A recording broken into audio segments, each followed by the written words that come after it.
Hi friends, welcome back to the Self-Sufficient Homestead. For those of you that don't know me, I'm Tanya Milan, and today I'm going to tell you how not to get scammed. Now you're going to ask me why we're talking about this, because we normally talk about food preservation or maybe something in the garden or so. Well, in our field of interest, self-sufficiency and self-sustainability, we need to buy stuff online and there's so many scammers out there. That's the first reason. Now the second and very embarrassing reason, and I'll tell you why it's embarrassing, is that I got scammed yesterday. And I like to call myself the queen of not getting scammed because I'm really good at not getting scammed. I actually scammed a scammer once, and it wasn't long ago. It was probably about 4 years ago, and it was a lot of money. It was 600 euros. And this guy had been pestering me for a long time, and I knew he was a scammer. But if you want to know more about that, let me know, because I'm considering opening up a membership channel on my YouTube channel. And then we can talk stuff like that, stuff that more deeper stuff, more personal stuff maybe. And I can tell you all about that because that's a really fun story. I just want to get back at that scammer because he was scamming such a lot of people, and I did get back at him. But yesterday, as I said, I got scammed and it wasn't nice. So why did I get scammed, guys? I have so many rules, guidelines, principles about buying stuff online. And that's why I could always say I don't get scammed, because I really apply these things. So what happened yesterday? Well, for some silly reason, I did not apply it. I did not even listen to my gut. And that's one of the things that's really important with this as well. Listen to your gut, listen to your heart, listen what your brain is trying to tell you. And I did not listen. So I'm going to tell you the story about what happened yesterday. And then I'm going to tell you what the principles are of what I use to not get scammed. And you can believe me that I will apply these principles now 100% again after yesterday. So I was going to try my hand at quilting. Well, I'm still going to try my hand at quilting. I'm really interested in trying to quilt with a normal sewing machine. I don't have a quilting machine that costs thousands and thousands, just a normal one, the old-fashioned type of quilting. So I needed a cutting board for my rotary blade. And I went to the shop and it was like $900. And the guy at the shop said, I'll give it to you for 800. I'm like, you know what? I can find this online for much cheaper. There's people that buy this kind of stuff. They use it once or twice. Then it just lies in their house. And I thought maybe that's what I will get. Right. So I advertise on Facebook and say I want a cutting board and I want 100% cotton cloth if people have. So this guy answered and said, yeah, he's got, and he put up some photos and stuff. You could see it was used. And I'm like, okay. And I started contacting him, asked him to make me a video. And I'll tell you what was off about the video just now. But he sent it to me and I watched it. And maybe I should just tell you now, there was no sound. There was no sound on the video. And it bothered me for a moment, but I'm like, okay, maybe there's just a lot of noise in the background that they don't want me to hear.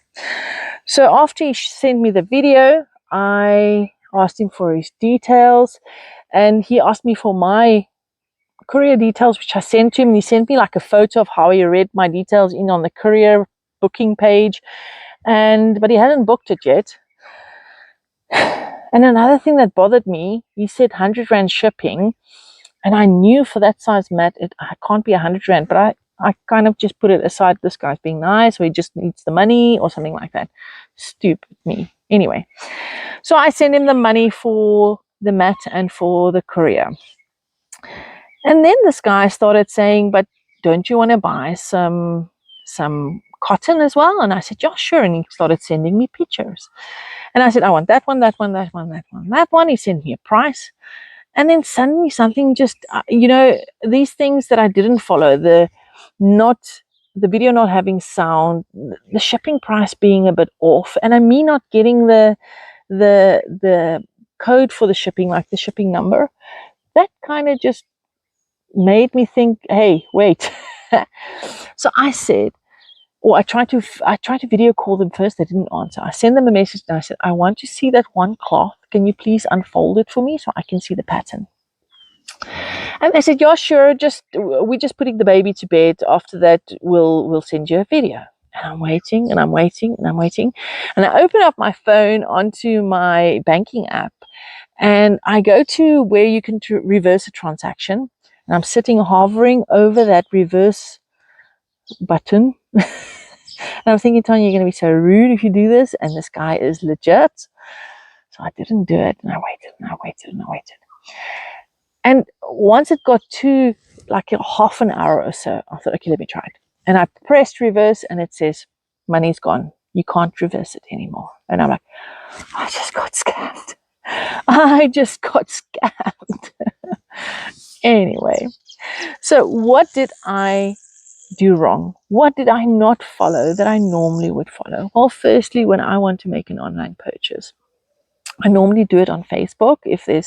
I'm not talking about new stuff. New stuff, you go to a page, you go check it out. To check out if a website is legit, you go to a lot of review platforms and you see what the reviews. We've got Blue Peter in South Africa. I mean, there's just thousands of companies being reviewed. So that's a good way to check that an online company is legit. That's the first one. So, but I'm talking about Facebook now specifically. And what I would normally do is if I find something on Facebook that I want to buy, I first of all go to the profile of the advertiser. And there's 3 things that I check on the profile. Does it have a profile picture? Yes or no? The handle of the profile, is it a name or is it numbers? If it's a name, it's good. If it's numbers, it's a second profile. So that gives me red lights. And then thirdly, is the profile open or locked? So if there's no profile picture, there's numbers for a handle, and the profile is locked, then it's like, no go. You don't go any further than that. But for some reason, I didn't even check this guy's profile yesterday. How stupid was that? You know, it's like riding a motorbike. you in the beginning, you're really careful and you doing everything right, and then you get like too comfortable, and then you make an accident, just like I did the other day in October. That's why I'm walking funny, because I've had an operation and my knee is not healed up yet. Anyway, so I didn't follow my own first advice. But let's say there was a profile pic, there was a name, and it wasn't locked. So I would go through the profile. That doesn't give you a perfect picture because people lie, and they lie really, really well. But you get a bit of an idea. So when they've passed the profile check for me, then I go to their messenger and I ask them for their number.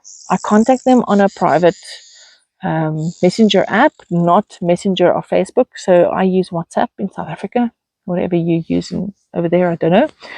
So on WhatsApp, I contact them. Then I check their profile picture on WhatsApp as well, and I check their status and everything to see what I can see there. It can also be deceiving, so that's not the fail-safe method either, but it's something that you can look at.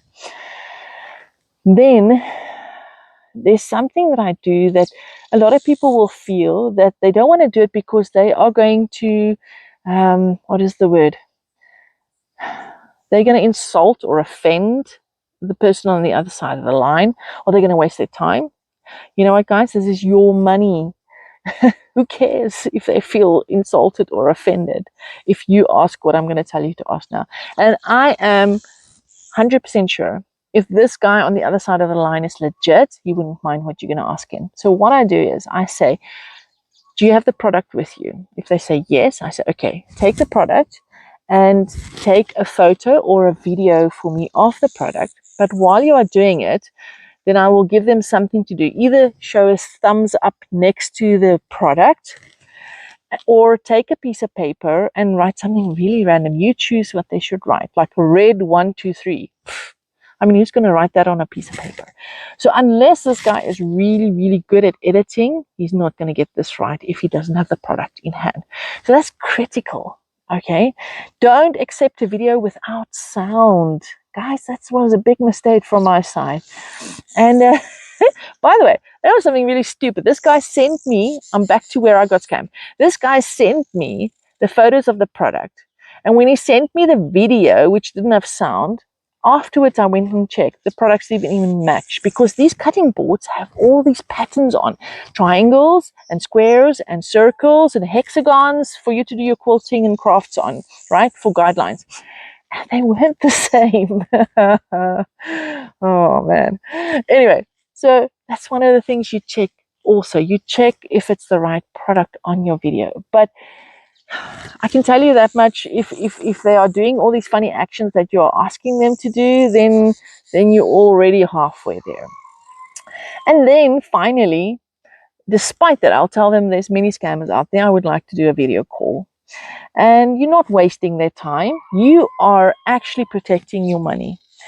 So do a video call, tell them to show you the product, let them run you through the product. Think up if an excuse if you want. Tell them you want to know how it works. Can they show you?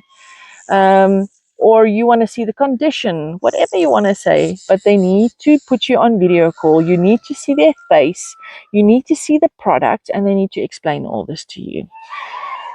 So every single time that I have done these things, I have not been scammed. A guy that is a scammer will not do this video for you unless it's like a really high value product, which he has, and he uses it every single time repetitively to scam somebody else. But I have found if I follow these guidelines, I have been 100% secure and safe and successful at getting my product compared to yesterday not getting my product and kind of donating my money to a scammer. So that's the guidelines I want to give through to you. And oh, by the way, listen to your gut. Listen to what your heart is telling you. If you, well, maybe not your heart, because the heart is deceiving, right? But listen to your gut. If your gut says, Tanya, that video doesn't have sound, that is really strange. Listen to that. If your gut says to you, why is the shipping only $100 when it should be about 220? Listen to your gut. Don't think, I'm just going to leave it because I'm saving money. You're not. You're losing money. So, that was horrid. Anyway, I'm so upset with myself. I cannot tell you how much. So, I hope this has helped someone. But guys, if you have any recommendations about how not to get scammed, please put it in the comments below, because all of us would like to learn more methods on how not to get scammed. I would like to be more efficient at that as well, and have more fail-safe methods put in place. If you found this video of value, guys, please like it, subscribe if you want to, and then also remember we've got a huge self-sufficient homesteading and gardening community on Facebook. That's the name of the community. I'll say it again: self-sufficient homesteading and gardening. We're about 58,000 people. Come join us. We're a really, really, really great group. And if you want to buy a coffee for me, the link is in the description. And remember to comment if you would be interested in a membership channel where we get to behind the scenes things, more deeper things. I can tell you about that scammer. That's a really, really good story. And I was really proud of myself for sorting this guy out altogether. So yeah. Anyway, guys, I hope you have a lovely day, and I will see you next time. Goodbye.